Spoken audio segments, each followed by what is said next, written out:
आज की घटना जो मैं आपको बताने जा रहा हूं, इसमें एक पिता अपनी बेटी से बेइंतहा प्यार करता है, उसे पढ़ा लिखा कर एक बड़ा ऑफिसर बनाना चाहता है, लेकिन बेटी की एक गलती की वजह से पूरा प्लान चौपट हो जाता है और बेटी सदा सदा के लिए जेल के अंदर चली जाती है। दोस्तों, ऐसा उस बेटी ने क्या किया था जो बेटी सदा के लिए जेल के अंदर चली जाती है? दोस्तों, पूरा मामला सुनने के लिए आप हमारे वीडियो को अंत तक जरूर देखिएगा। आइए दोस्तों, जानते हैं पूरा मामला क्या था। नमस्कार, जय हिंद। आप देख रहे हैं APH न्यूज़ राहुल रावत के साथ। तो दोस्तों, आज की जो मैं हकीकत की घटना आपको बताने जा रहा हूं, उत्तर प्रदेश में एक ज़िला पड़ता है आगरा, और आगरा का ही एक थाना क्षेत्र है शमशाबाद थाना क्षेत्र। इसी के अंतर्गत एक गांव आता है सुरभान गांव। इस सुरभान गांव की हकीकत की घटना है। यहाँ पर सुरेंद्र सिंह जो पिता होता है, उसकी पत्नी का नाम संगीता देवी और उसके 2 बच्चे होते हैं। बड़ा वाला बेटा होता है जिसका नाम सुधीर होता है, उम्र 25 साल। उसकी एक बेटी होती है जिसका नाम लाडो और जिसकी उम्र 21 साल होती है। दोस्तों, शमशाबाद में ही एक कॉलेज होता है। बेटी की अच्छी पढ़ाई के लिए पिता उसे कॉलेज में एडमिशन दिला देते हैं और बेटी कॉलेज में जाकर अपनी पढ़ाई करने लगती है। लेकिन पढ़ाई के साथ साथ जैसे ही वो पहले दिन कॉलेज में जाती है तो उसकी मुलाकात एक लड़के से होती है जिसका नाम होता है देवेंद्र। अब देवेंद्र को देखकर लाडो को लगने लगता है कि क्यों ना इससे बातचीत करूं और इसके साथ बैठूं उठूं। फिर उसके साथ वो बातचीत करने लगती है। वो बातचीत का सिलसिला उनका इस कदर बढ़ने लगता है, वो धीरे धीरे एक दूसरे के प्यार प्रसंग में आ जाते हैं, एक दूसरे के साथ प्यार करने लगते हैं। दोस्तों, जो देवेंद्र होता है वो सलीमपुर गांव का रहने वाला होता है और जो शमशाबाद में ही एक कमरा किराए पर लेकर रहता है और वहीं पर अपनी पढ़ाई किया करता है। धीरे धीरे ऐसे ही समय बीतता रहता है और एक दिन देवेंद्र अपनी गर्लफ्रेंड लाडो से कहता है कि क्यों ना हम ताजमहल घूमने के लिए चलते हैं। यहाँ पर मना कर देती है और उससे कहती है कि ताजमहल मेरे घर के काफ़ी नज़दीक है, वहाँ पर मुझे कोई देख लेगा और मैं बहुत ज़्यादा परेशान हो जाऊँगी, मेरे घर वालों को पता चल जाएगा।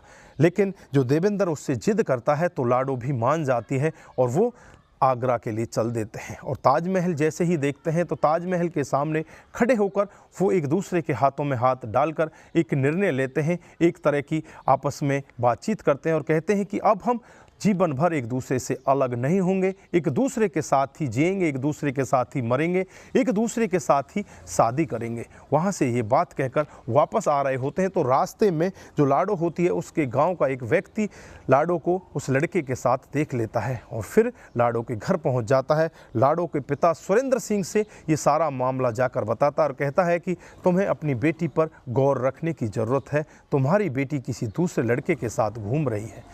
जब ये पूरा मामला पिता सुनता है तो पिता अपनी बेटी को अपने पास बुलाता है, अपने पास बिठाकर उससे कहता है कि बेटी, मैंने तेरे बारे में ऐसा सुना है।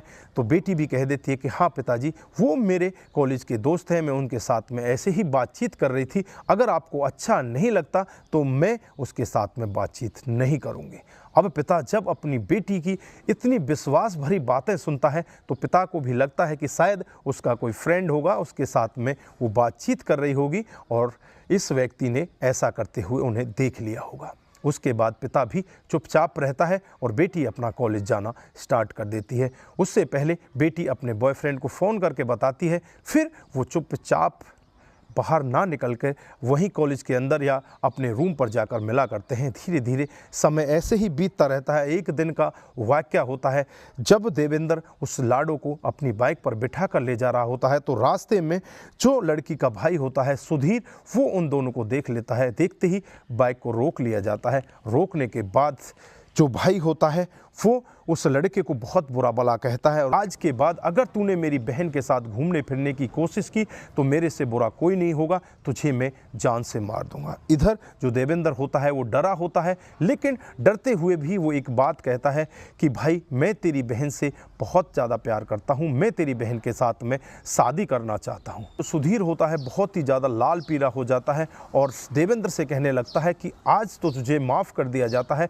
लेकिन आज के बाद अगर तू दोबारा मेरी बहन के साथ दिखा तो तुझे जान से मार दिया जाएगा। और इधर अपनी बहन लाडो को पकड़कर उसे झटकते हुए अपने घर पर ले जाता है और सारा मामला अपने माता पिता के सामने रखता है। इधर जो पिता होते हैं वो भी टूट जाते हैं और अपनी बेटी का कॉलेज बंद करने तक की बात कह देते हैं कि तेरा कॉलेज बंद कर दिया जाएगा, आज के बाद तू घर से बाहर ही नहीं निकलेगी, तू घर पर ही कैद होकर रह जाएगी और हम तेरी शादी उस लड़के के साथ नहीं करा सकते। लेकिन बेटी भी अपने पिता से कहती है कि पापा मैं उस लड़के से बहुत ही ज़्यादा प्यार करती हूँ, मैं उस लड़के के बगैर रह ही नहीं सकती, मैं उससे ही शादी करना चाहती हूँ।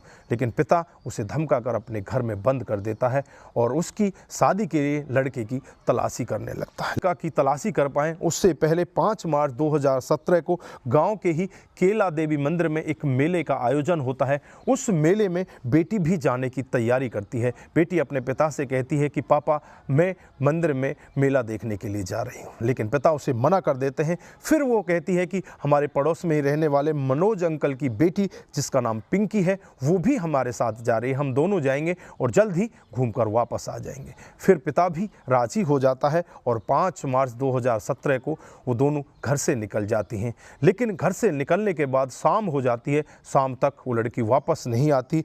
वहीं पड़ोस में एक छेदीलाल का घर होता है। जो छेदीलाल होता है वो घर में अकेला ही रहता है, वो भी उस दिन मेला देखने जाता है। लेकिन छेदीलाल के घर से धुएं बहुत ही ज़्यादा तेज़ी के साथ उठ रहे होते हैं। धुएं को अड़ोसी पड़ोसी देखते हैं तो तुरंत ही उस घर का रुख किया जाता है और घर के अंदर किसी तरह से प्रवेश करके उस आग पर काबू पाया जाता है। तो देखने में लग रहा है कि जैसे कोई व्यक्ति ये इस आग की लपेट में आ चुका है और बुरी तरह से जल चुका है। लेकिन जब आसपास के लोग देखते हैं कि ये तो शायद छेदीलाल है, ये छेदीलाल का घर है, छेदीलाल मर चुका है, वो आग के हवाले हो चुका है, उसने शायद आत्महत्या कर ली है। लेकिन उनमें से ही एक व्यक्ति बोलता है कि ये छेदीलाल नहीं है, छेदीलाल को तो मैंने अभी मेले में देखा है। अब वो सारे लोग इकट्ठे हो जाते हैं और वहीं पर सुरेंद्र सिंह और संगीता देवी दोनों पहुंच जाते हैं और दोनों देखकर उस डेड बॉडी को ज़ोर ज़ोर से रोने लगते हैं, दहाड़ दहाड़ कर चीखें मारने लगते हैं और कहने लगते हैं कि ये कोई और नहीं, ये हमारी बेटी लाडो है। अब ये सारा मामला सुनकर जो अड़ोसी पड़ोसी होते हैं वो भी एकदम से चुप हो जाते हैं और उन अड़ोसी पड़ोसियों से यही कहा जाता है कि लाडो की शादी हम उस लड़के देवेंद्र के साथ नहीं करना चाहते, इसलिए हमारी बेटी ने आत्महत्या कर ली है। अब इस सब के लिए तुरंत ही इसका दाह संस्कार कर दिया जाए, नहीं तो ये मामला पुलिस में पहुंच जाएगा और ये मामला अगर पुलिस में पहुंच गया तो बहुत बड़ी हमारे गांव पर विपत्ति आ जाएगी। इधर जो मनोज सिंह होता है वो भी बोल बैठता है कि मेरी बेटी पिंकी भी लाडो के साथ गई थी, वो कहाँ है। इस पर सुरेंद्र सिंह मनोज सिंह से कहता है कि पहले इस डेड बॉडी को ठिकाने लगा लो, उसके बाद पिंकी को भी ढूंढ लिया जाएगा, नहीं तो अगर कहीं से पुलिस को पता चल गया तो ये लेने के देने पड़ जाएंगे। उस गांव के सभी लोग तैयार हो जाते हैं और डेड बॉडी को अंतिम संस्कार के लिए भेज दिया जाता है। उसके बाद जो पिता होता है मनोज सिंह पूरी रात भर अपनी बेटी पिंकी का इंतजार करता है, लेकिन पिंकी आती ही नहीं। अगले दिन वो किसी को बिना बताए नज़दीकी पुलिस स्टेशन शमशाबाद पहुंच जाता है और वहां जाकर अपनी बेटी पिंकी की गुमशुदगी की रिपोर्ट दर्ज कराता है। अब जब मामला पुलिस में पहुंच जाता है तो पुलिस वाले भी इसकी छानबीन में लग जाते हैं और उस पिता से पूछने लगते हैं कि तेरी बेटी वहां पर किसी के साथ गई थी, तो वो कहने लगता है कि मेरी बेटी पड़ोस में ही रहने वाली एक लाडो लड़की है उसके साथ गई थी, लेकिन उसने तो शाम को ही आत्महत्या कर ली है। अब ये मामला जब पुलिस सुनती है तो पुलिस अपने खबरियों को तुरंत ही काम पर लगा देती है और चारों तरफ से खबरी छानबीन में लग जाते हैं और एक खबरी पुलिस को आकर खबर देता है कि लाडो को तो हमने बिजली घर के इलाके के पास देखा है। यह मामला सुनकर पुलिस अपनी एक टीम गठित करती है और तुरंत ही आगरा के बिजली घर के पास पहुंच जाती है। वहां से लाडो को अपनी गिरफ्त में लेती है और उसे थाने लेकर आती है। इधर जो लाडो का पिता होता है सुरेंद्र सिंह, उसे भी पता चल जाता है कि मनोज सिंह पुलिस स्टेशन पहुंच चुका है, वहां जाकर मामला बढ़ जाएगा, इसलिए सुरेंद्र सिंह भी घर से गायब हो जाता है। अब तुरंत ही पुलिस सुरेंद्र सिंह के घर का रुख भी करती है, लेकिन जब लाडो को जिंदा देखते हैं तो लाडो से पूछते हैं कि वो मरने वाली लड़की कौन थी। तो लाडो बताती है कि वो मरने वाली लड़की कोई और नहीं, वो लड़की पिंकी थी। फिर पुलिस उससे पूरी जांच पड़ताल के साथ पूछताछ करती है। अपने कॉलेज में पढ़ने वाले एक लड़के जिसका नाम देवेंद्र होता है उससे हद से ज़्यादा प्यार करती थी और मेरे घर वालों को इस सब के बारे में पता चल जाता है। मेरे घर वाले मेरी शादी उससे नहीं कराना चाहते, वो किसी और लड़के से कराना चाहते थे, लेकिन मैं उसी लड़के के साथ शादी करना चाहती थी।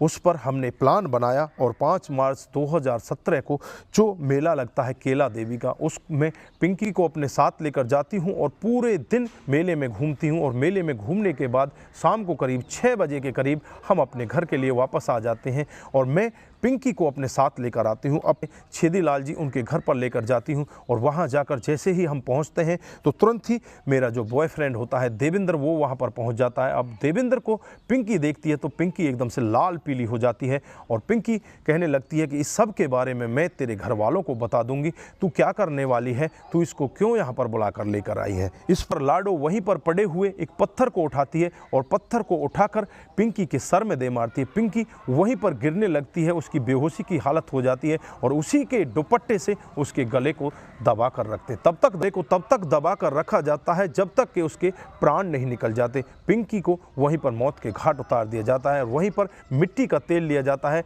और मिट्टी का तेल उस पिंकी के ऊपर छिड़क दिया जाता है। उसके बाद उसे आग के हवाले कर दिया जाता है। पीछे से दीवार फांदकर देवेंद्र और लाडो वहां से फरार हो जाते हैं और जब गांव वालों को ये धुआं दिखता है तो तुरंत ही गांव वाले उस घर का रुख करते हैं और तुरंत ही उस डेड बॉडी के बारे में पता लगाते हैं। दोस्तों, जब ये पूरा मामला गांव वालों के सामने आता है तो सभी की आंखें फटी की फटी रह जाती हैं। उसके बाद जो लाडो होती है वो वहाँ से चलकर आगरा चली जाती है और जो उसका बॉयफ्रेंड होता है जिसका नाम देवेंद्र होता है वो अपने घर चला जाता है। वो कुछ पैसे लेने के लिए घर गया था, उसका मन ही वहाँ से जाने को नहीं करता क्योंकि उसके अंदर भय इतना बड़ा बैठ जाता है, उसे लगने लगता है कि तुमने बहुत बड़े क्राइम को अंजाम दिया है। अब जो लाडो होती है पूरी रात भर उसका इंतजार करती है, लेकिन वो जाए तो जाए कहाँ। लाडो के पास भी कोई पैसा नहीं होता। वो वहीं पर जो बिजली घर के पास बस स्टैंड होता है उसी पर बैठ जाती है और जो खबरी होते हैं वो उस लाडो को वहाँ पर देख लेते हैं। फिर पुलिस उसे गिरफ्तार करके पूरे मामले का खुलासा करती है। तो बाद देवेंद्र को भी अपनी गिरफ्त में ले लेती है। दोनों के खिलाफ तमाम धाराएं लगा दी जाती हैं। धाराएं लगाने के बाद उन्हें जेल में भेज दिया जाता है। लेकिन यहाँ पर बहुत बड़े सवाल वो अपने पीछे छोड़ जाते हैं कि क्या जो पिता अपनी बेटी की उस लड़के से शादी नहीं कराना चाहता था, वो उसकी शादी वहीं कराना चाहता था जहां वो उसके लिए अच्छा वर देख सकता था।